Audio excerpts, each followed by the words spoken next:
Baik. Quran surah keempat ayat 103. Saya rinci dulu ya, supaya kita tahu apa yang kita bahas sekarang.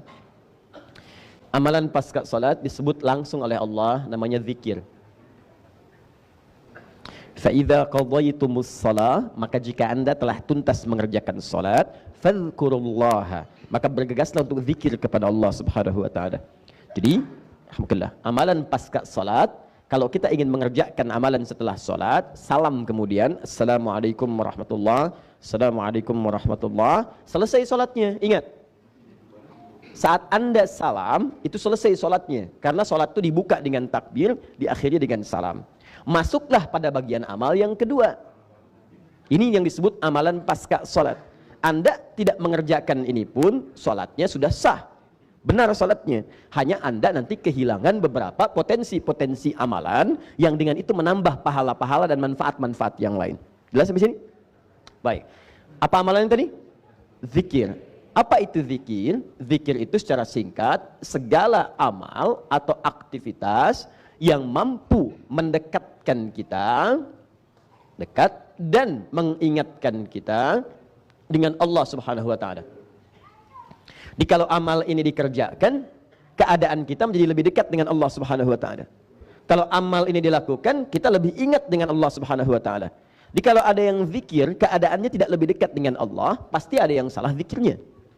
Kalau ada yang zikir, kemudian maaf amalan itu tidak mengingatkan dia dengan Allah, pasti ada yang keliru zikirnya.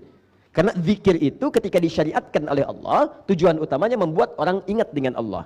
Tahu dari mana Ustadz dalilnya? Buka Quran kemudian, surah kedua Al-Baqarah ayat 152, paling kanan sebelah bawah.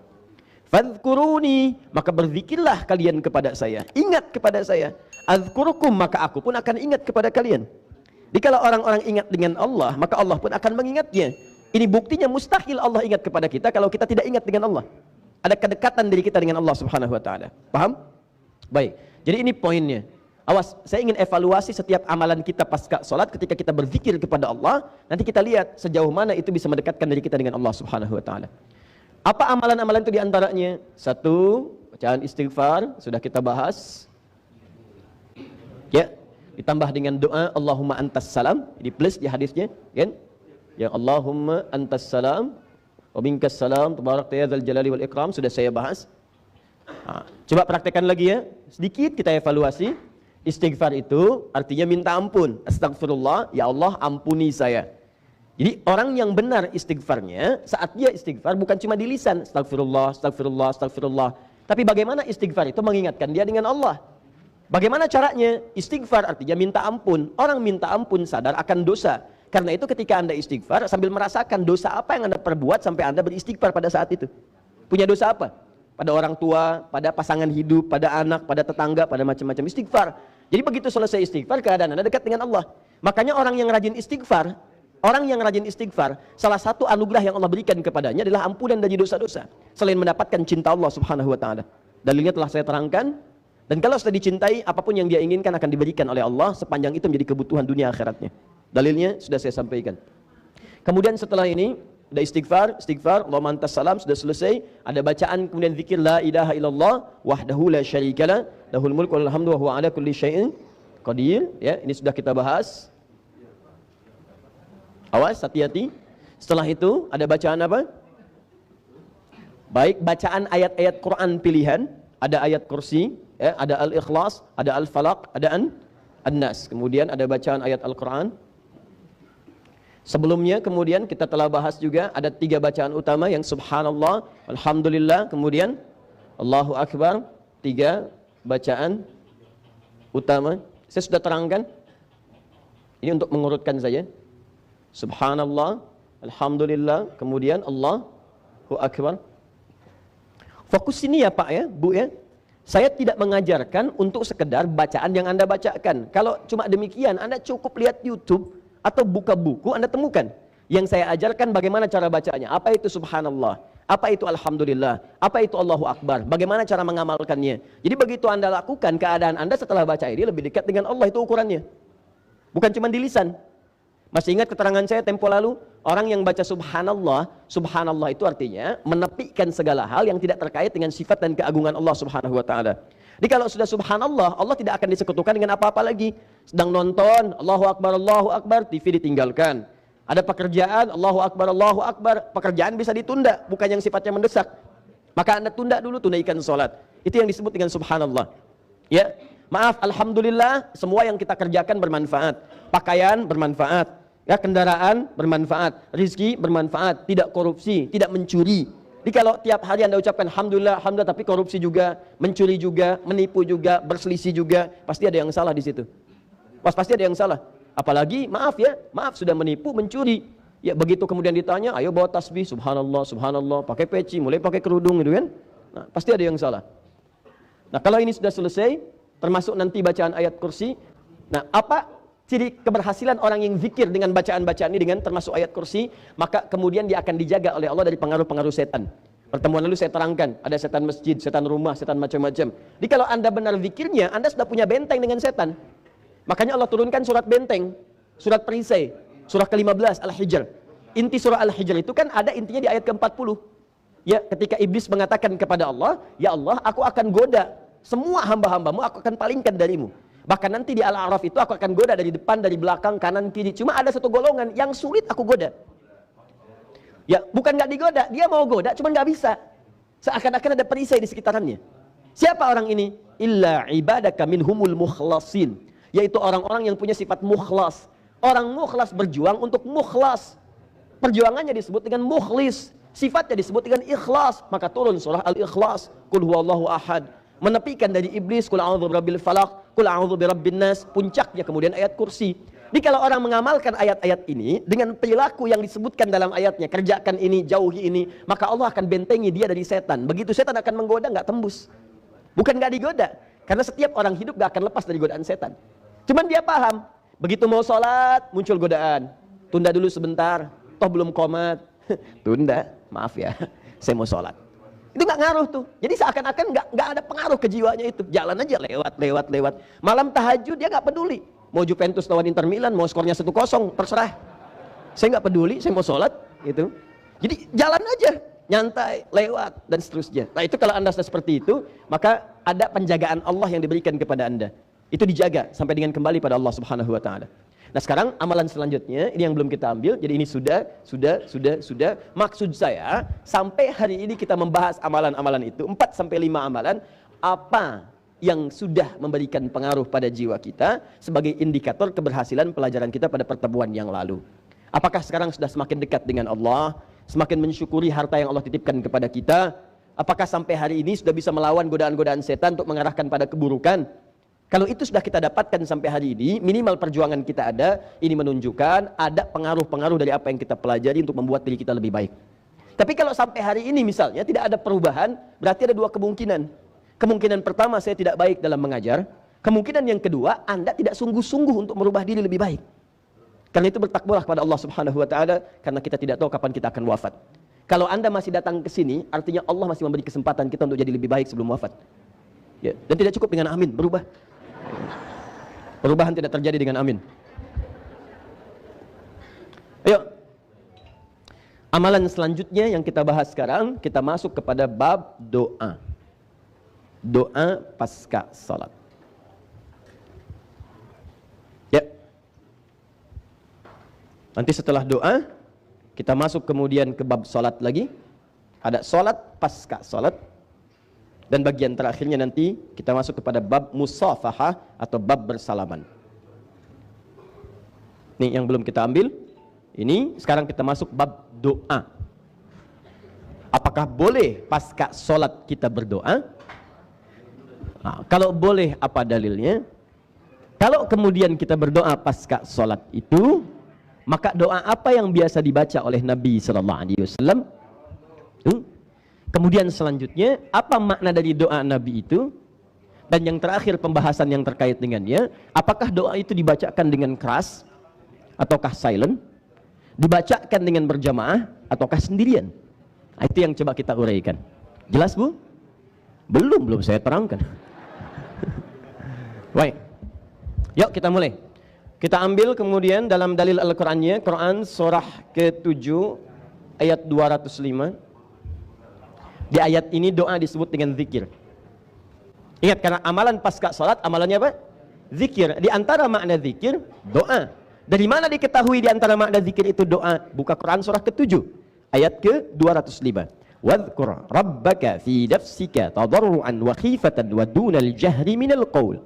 Wadhkur, dan berzikirlah, maksudnya berdoa di situ.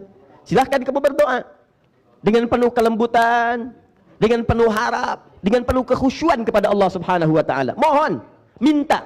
Nanti saya turunkan kaidah-kaidah doa. Bagaimana menyusun kata-kata seperti diajarkan oleh Al-Quran. Begitu Anda susun seperti ini, seakan cepat doa dikabulkan. Masya Allah. Yuk kita lihat. Jelas ya?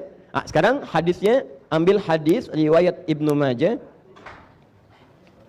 Insya Allah kita sudah cek. Nomor hadis 925.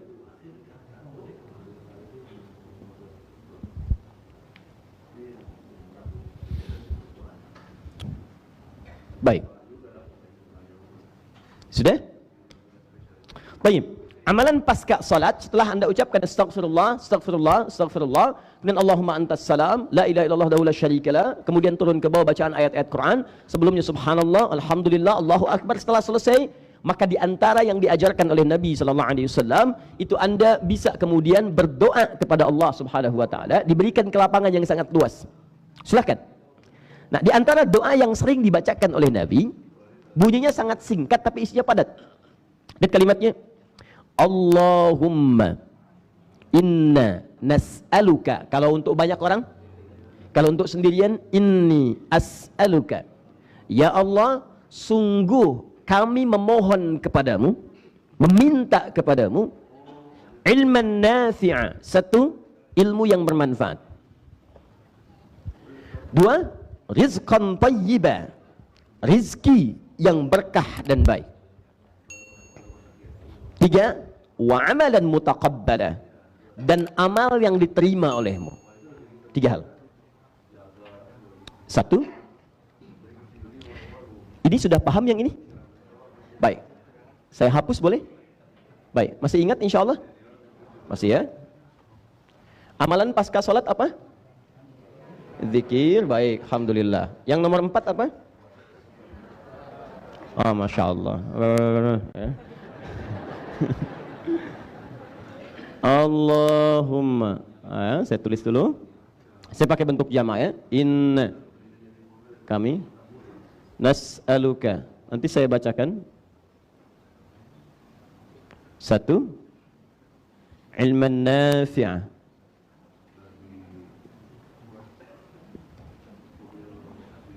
Dua, rizqan tayyibah.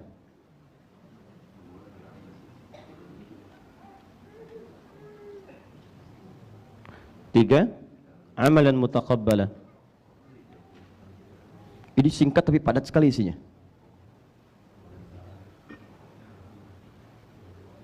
Mutaqabbalah. Ya, tiga hal ini terdapat di hadis riwayat Ibnu Majah nomor hadis 925. Ini doa yang sering kali dibaca oleh Nabi SAW pasca sholat.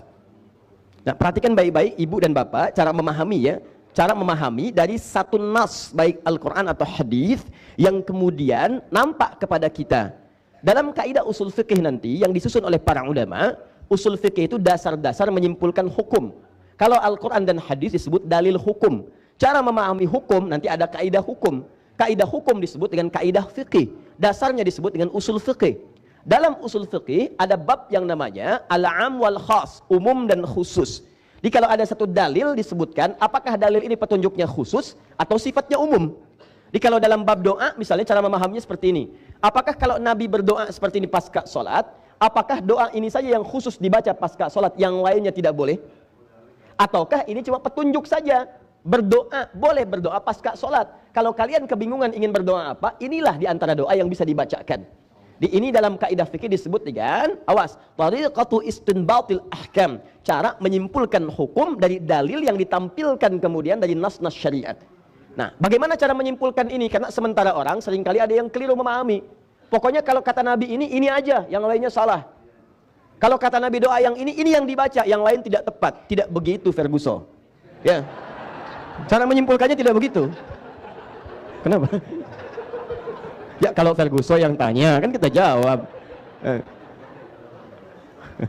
Satu, lihat sini.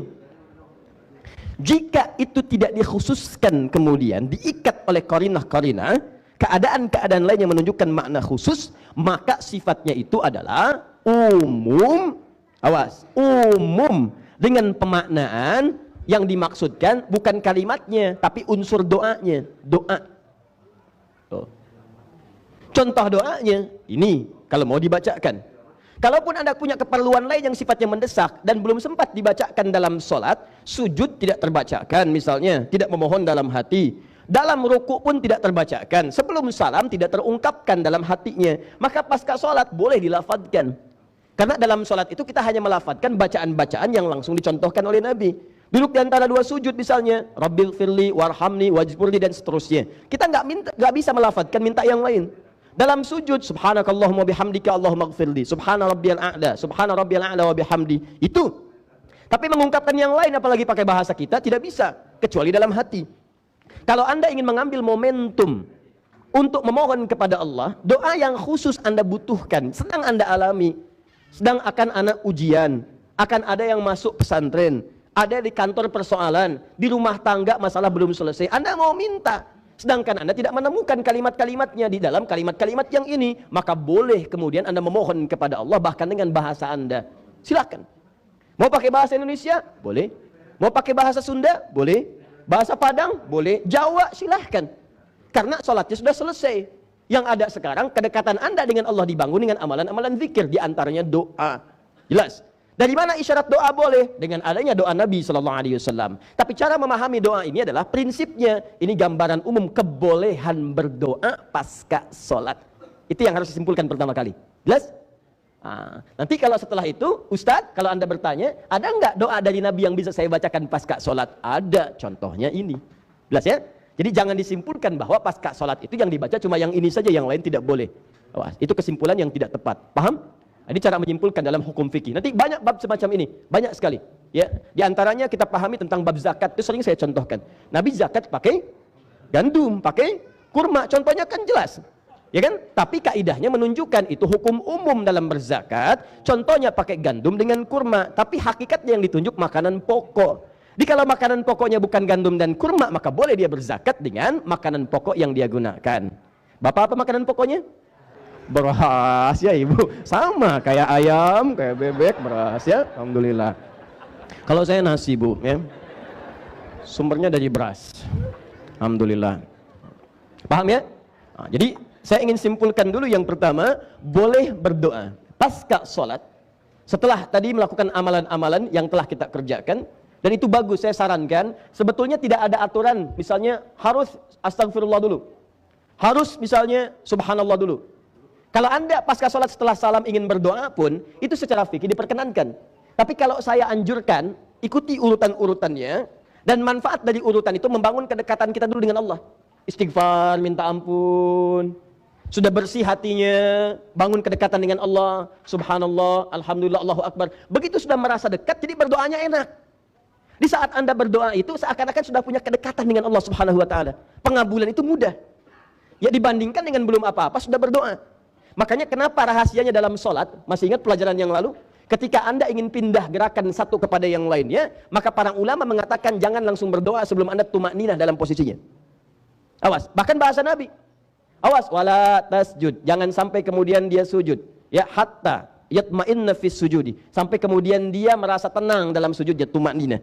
Jadi bukan berarti baru turun, sami'allahu liman hamidah, Allahu Akbar, belum napak dah doa. Subhana rabbil a'la, subhanakallahumma wa bihamdika Allahumma ighfirli. Itu enggak ada bekas di jiwanya. Baru bangkit, Allahu Akbar, duduk di antara dua sujud, sudah doa. Rabbighfirli warhamni. Kenapa enggak tenang dulu? Duduk dulu, tenangkan hati dulu, darah beredar dengan nyaman, baru berdoa. Sami'allahu liman hamidah, tenang dulu, hatta ta'tadila qa'iman, sampai dengan tegak sempurna. Begitu selesai, baru teruskan kemudian. Ya sami'allahu liman hamidah sambil berdiri. Rabbana walakal ham bil as-samawati wa mil al-ardi wa mil bainahuma, dan seterusnya sampai selesai doanya. Paham? Baik. Ini yang saya gambarkan. Jadi tenang, minta, urutkan, baru mohon. Nah, yang paling menarik dan ini saya anjurkan, kalau Nabi saja membaca ini, maka pasti kita lebih butuh dengan itu. Nabi terjamin dengan semua kemuliaan kehidupan. Dunia dijamin, alam kubur ada jaminan, akhirat juga sudah ada jaminannya sebelum beliau wafat. Kita hidup dunia belum ada jaminan, alam kubur belum jelas, akhirat juga belum menentu. Jadi kalau Nabi saja baca doa ini, masa kita enggak? Jelas cara berpikirnya? Nah, apa yang dimintakan oleh Nabi? 3. Ini diucapkan beliau umumnya pasca salat. 3 hal ini. 1, lihat kalimatnya, Allahumma. Nah, sekarang perhatikan baik-baik sebelum saya ke sini. Kalimat Allahumma ini itu asalnya ya Allah. Ini tulisannya. Ya Allah. Seperti ini. Kalau ini digabungkan, disatukan jadi satu, maka berubah kemudian penggunaan kalimatnya dengan kata yang terdengar agak berbeda dari ini. Maka berubah kalimatnya menjadi Allahumma. Tahan. Kenapa kemudian kalau digabungkan langsung jadi satu berubah jadi Allahumma? Karena menunjukkan fungsi yang spesifik untuk doa. Sedangkan kalimat ya, jika masih berpisah dengan kalimat setelahnya yang sifatnya bisa panggilan, ini tidak melulu menunjuk kepada doa. Awas, hati-hati. Ya Allah itu kalimatnya kalau disebutkan ya Allah tidak semua menunjuk kepada doa. Awas, hati-hati. Termasuk disandingkan ya-nya dengan Allah. Bisa babnya doa, bisa babnya bahkan mengeluhkan sesuatu. Hujan deras, ibu mau jemur, belum berhenti juga, ya Allah, belum berhenti juga, ya Allah. Berangkat macet, ya Allah, macet. Saya tanya, apa ketika Anda mengucapkan itu Anda berdoa? Tidak, tapi perasaan Anda ingin mengeluhkan sesuatu, mengembalikan kejadian kepada pemiliknya. Tapi di situ belum ada unsur doa, belum meminta, memohon kepada Allah Subhanahu wa taala. Di kalimat ya itu kalau disandingkan dengan nama setelahnya atau kalimat setelahnya, itu umumnya bisa luas maknanya, bisa doa, bisa mengeluhkan sesuatu, bisa sifatnya hanya sekedar panggilan, tapi belum menunjuk kepada permohonan. Jelas? Baik.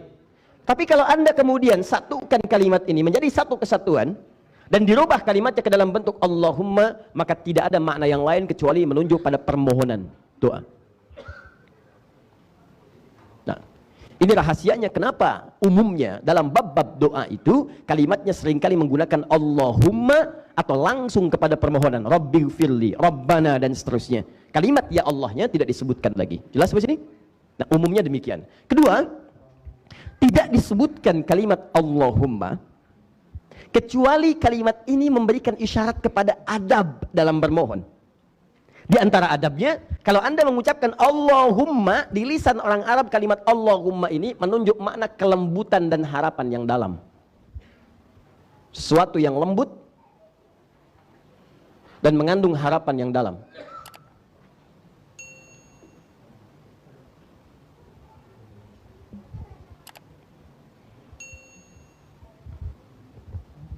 Sudah?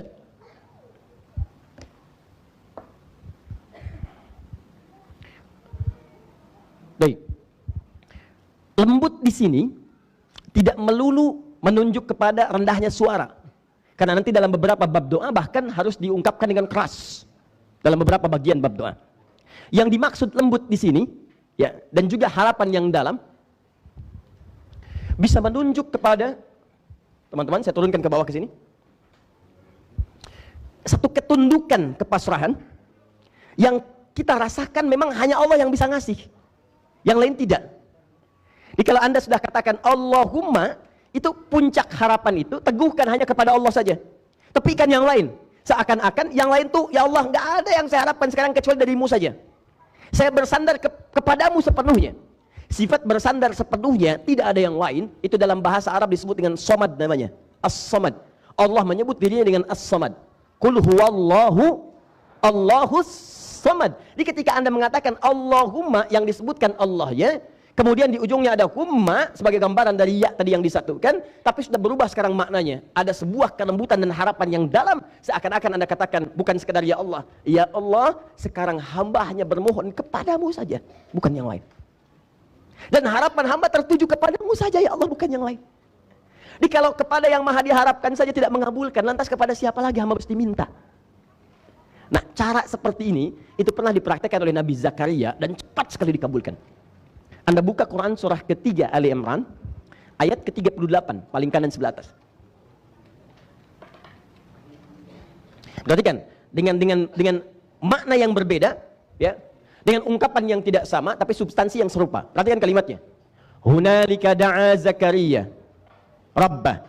Di mihrab itu Zakaria alaihissalam bermohon kepada Rabbnya. Qala Rabbi habli min ladunka dzurriyyatan thayyibah innaka sami'ud du'a. Perhatikan gaya bahasa ketika mohon kepada Allah. Qala Rabbi habli min ladunka dzurriyyatan thayyibah. Ya Allah, hamba mohon kepadamu ya Rabb yang dengan sifatmu memberikan jawaban tanpa batas. Yang dengan sifatmu menganugerahkan pemberian tanpa batasan. Sifat Allah yang memberi tanpa batas disebut dengan Wahhab namanya. Kalau disingkat untuk memohon disebut Hab. Untuk pribadi, Habli. Untuk banyak orang, Lana, Hablana. Kata Nabi Zakaria, Rabbi Habli. Ya Allah yang maha pemberi tanpa batas. Kenapa beliau mencari nama ini? Karena orang-orang memberikan batasan pada keadaan Nabi Zakaria. Kata orang-orang, sudahlah, Anda tidak akan pernah punya keturunan. Istri Anda pun divonis secara klinis, maaf Bu ya, monofus dan mandul. Anda sudah sepuh begini, mana mungkin punya keturunan? Maka memohonlah Nabi Zakaria menyebut nama Allah dengan penuh harap. Dan beliau sudah nggak peduli dengan pembicaraan orang, hukuman orang, vonis orang, sudah nggak peduli. Beliau katakan, ya Allah, sekarang saya hanya fokus kepadamu yang memberi tanpa batas. Dan mereka mengatakan, aku punya batasan. Begitu memohon, anugerahkan dari sisimu saja ya Allah, bukan yang lain. Saya hanya yakin denganmu. Innaka sami'ud du'a. Engkau pasti mendengar doa saya. Kalau pada yang maha mendengar saya tidak mengabulkan, lantas kepada siapa lagi saya mesti mohon? Perhatikan, apa yang terjadi setelah kalimat itu disampaikan? Turun jawaban di ayat 39. Fanadatsul malaika, pakai fa.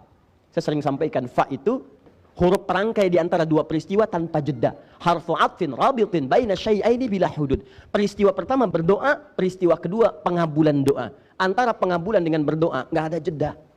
Jadi begitu selesai doa, turun jawaban. Allah kasih kabar gembira, Anda akan punya anak. Langsung diberi nama Yahya. Seketika. Nah pertanyaan saya, apakah setiap Anda berdoa kepada Allah, bahkan menyebut kalimat ini, ada rasa penuh harap yang dalam jiwa Anda? Jangan-jangan cuma kalimat di lisan aja. Allahumma ighfirli wa li walidayya warhamhuma kama rabbayani shaghira. Allahumma aftah bainana wa baina qaumina bil haqq wa anta khairul fatihin. Allahumma 'allimni ya Allah ilman nafi'a. Allahumma 'allimni ya Allah. Allahumma arzuqni rizqan thayyiban. Cuma di lisan, tapi hatinya enggak bekerja. Kalau cuma doa begini, jangankan Anda, anak kecil aja bisa. Coba silakan lihat anak kecil 4 tahun, 5 tahun. Ajarin dia doa. Rabbi ighfirli warhamni wajburni, ya, dan seterusnya. Mintakan Allahumma faqihni fid din wa 'allimni ta'wil. Dia cuma baca aja, cuma hatinya enggak ada getaran. Kalau doa Anda ingin cepat dikabulkan oleh Allah, kenapa diisyaratkan dengan kalimat Allahumma, hadirkan rasa yang dalam di dalam harapan Anda bermohon kepada Allah, pusatkan hanya kepada Allah saja. Yang lain tepikan. Jelas? Dan minta dengan kalimat yang lembut, ya Allah, mohon. Ya seakan-akan Anda memang, bukan seakan-akan, Anda tunjukkan Anda butuh. Anda tuh rendah gitu. Makanya bahasa Qur'annya tadarru'an, tadarru' itu merendah. Merendah. Quran surah 7 tadi ayat 25. Ayo rendahkan dirimu, jangan merasa hebat. Anda bolehlah punya kedudukan, silahkan. Anda boleh punya kekayaan, silahkan. Tapi Anda pasti butuh Allah. Pasti itu. Satu saat akan dibuat satu kejadian dalam kehidupan Anda, dan dipaksa lisan Anda menyebutkan kalimat Allah. Silahkan kalau nggak percaya. Apa orang yang punya kedudukan merasa aman dengan kedudukannya? Tidak. Begitu terjadi persaingan untuk perebutan kekuasaan, kedudukannya mulai dia menyebut nama Allah. Mulai rajin tahajud. Begitu ada kesulitan dalam pekerjaan, harta, omset mulai berkurang, mulai evaluasi. Begitu mulai sakit, mulai keluar di lisannya, ya Allah, kok bisa begini? Ya Allah, kemarin kemana aja? Akan dipaksa. Demikian datang sakit, datang macam-macam. Ya. Jadi Anda dalam hidup yang jarang menyebut nama Allah, nanti akan dibuat satu kejadian yang dengan itu dipaksa lisan kita dan hati kita tunduk kepada Allah. Nah sebelum itu terjadi, kenapa setiap hari tidak kita hadirkan permohonan kepada Allah? Dan Allah itu unik, Bu, Pak, unik sekali. Sifatnya istimewa. Beda dengan makhluk karena dia khalik. Kalau manusia banyak diminta, kesel. Silahkan cek. Hari ini minta, setelah 5 menit minta lagi. 10 menit minta lagi. Jangankan tetangga, suami istri aja kalau banyak minta, mah bikinin teh, mah bikin kopi, mah ini, mah itu. Capek mama. Ibu juga begitu. Kemarin minta 100.000, sekarang 1 juta. 5 menit kemudian 12 juta. Ya. Pikir-pikir lagi suaminya. Ini saya sebenarnya siapa dia? Allah lain, Anda nggak minta malah marah. Ini hamba saya siapa sih? Kayak yang paling hebat aja. Ini hamba apa Tuhan? Kalau nggak diminta malah marah, disebutnya sombong. Innalladzina yastakbiruna. Orang-orang yang sombong dari kalangan hamba-Ku itu adalah orang-orang yang tidak pernah bermohon kepada Allah Subhanahu wa taala. Tidak pernah minta. Jelas di sini? Jadi kesimpulannya adalah awas hati-hati. Jika Anda bermohon kepada Allah dengan kalimat ini, maka lihat fungsinya di Quran surah 7 tadi. Rendahkan diri kita dan hadirkan harapan yang kuat untuk bermohon kepada Allah Subhanahu wa taala. Apalagi kalau apa yang Anda mohonkan itu sudah divonis oleh banyak orang tidak mungkin terjadi. Maka kuatkan harapan, tumpukan hanya kepada Allah. Jelas? Ya. Inna, singkatan dari 2 huruf. Inna dan na. Inna, singkatan dari 2 huruf. 1, inna pendek begini. Yang kedua, na begini. Ya, na ini singkatan dari nahnu. Gini. Disingkat jadi na. Baik. Fokus. Inna yang ini itu disebut dalam ilmu nahwu dengan harfu taukidin wa nasbin. Huruf taukid untuk menguatkan satu keinginan, menguatkan satu informasi, wa nasbin, dan menancapkan keinginan kuat itu di dalam jiwa yang paling dalam. Orang Arab tidak mengatakan nasabin kecuali ungkapan mereka nasabar rajulu asahu alal ardi. Seorang laki-laki menancapkan dengan kuat tongkatnya ke bumi, ke tanah. Puk. Kalau sudah tegak kuat, sulit untuk bergoyang seperti ini, itu disebut dengan nasib, nasaba. Ini harfu nasbin wa taukidin. Huruf untuk menguatkan satu hal yang akan disampaikan dan menancapkan kekuatan itu dalam jiwa yang paling dalam. Seakan-akan, kenapa kalimat ini muncul? Kalau disatukan inna dengan na, maka jadinya begini. Na menunjuk kepada bentuk jamak, kami. Kalau saya sendiri ganti pakai i, ini. Itu pribadi sendiri, menunjuk kepada satu orang. Kalau banyak ganti pakai a, inna. Gampang. I, saya. Na, banyak. Rumah, bait, rumah saya. Baiti, ujungnya tinggal ganti pakai i, baiti, rumah saya. Rumah kami, baituna. A. Masjid, masjid saya. Masjidi, masjid kami, masjiduna. Banyak. Ini saya, inna kami. Kenapa menggunakan seperti ini? Ada tasdidnya karena gabungan dari inna dengan na. Yang ini punya fungsi penguatan dan menancapkan dengan kuat apa yang ingin dikuatkan itu. Seakan-akan Anda mengatakan, ya Allah, saya bermohon kepadamu dengan penuh harap. Dengan segala ketidakberdayaan saya minta ya Allah dengan harapan yang sangat kuat. Saya mohon ya Allah sepenuh jiwa, saya mohonkan, tancapkan ini dalam jiwa kita. Nas'aluka, kami minta kepadamu hal-hal yang ingin kami sampaikan ini. Jadi seakan-akan penggunaan kalimat inna ini jangan tanggung. Kalau berdoa, maaf ya, jangan diberikan kalimat-kalimat itu yang kemudian menyiratkan keraguan dalam permohonan.